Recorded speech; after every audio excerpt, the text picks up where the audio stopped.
Мешітке келеді адамдар, мешітке келеді, проблемасын айтады.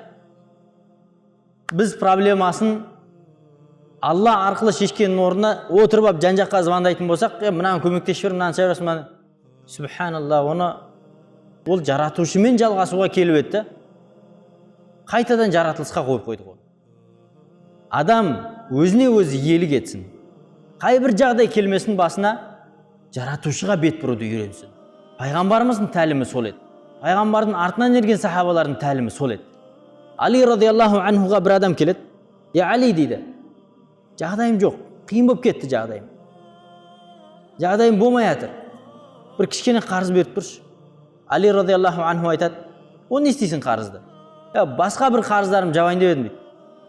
Али радиаллаху анху айтады, мен саған бір жақсы нәрсені айтайын ба? Пайғамбарымыз саллаллаху алейхи ва саллям маған үйретті дейді соны. Үйретті дейді.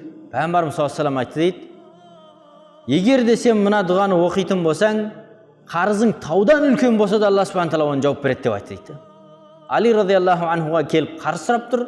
Али, қарызың былай тұрсын, менен ақша сұрама, мен саған ақшадан да жақсырақ нәрсені үйретемін деп атады. Ақыретке байлап атады, Аллаға байлап атады, адамның көңілін, жүрегін, иманына жұмыс істеп атады. Али радиаллаху анху айтады, Пайғамбарымыз саллаллаху алейхи ва саллям маған үйретті дейді, Аллахумма кфини би халалика ан харамик, вағнини би фадлика амман сивак.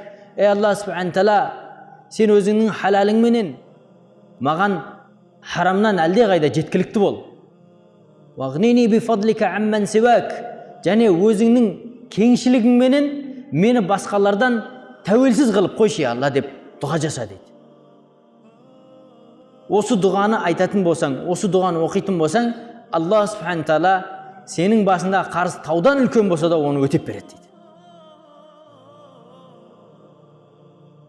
Али радиаллаху анху Пайғамбарымыз саллаллаху алейхи ва саллямның сахабасы, күйеу баласы. Пайғамбардың тариқасы қандай еді? Адамдарды Алламен жалғап жіберу. Сахабалардың тариқасы қандай? Адамдарды Алламен жалғап жіберу.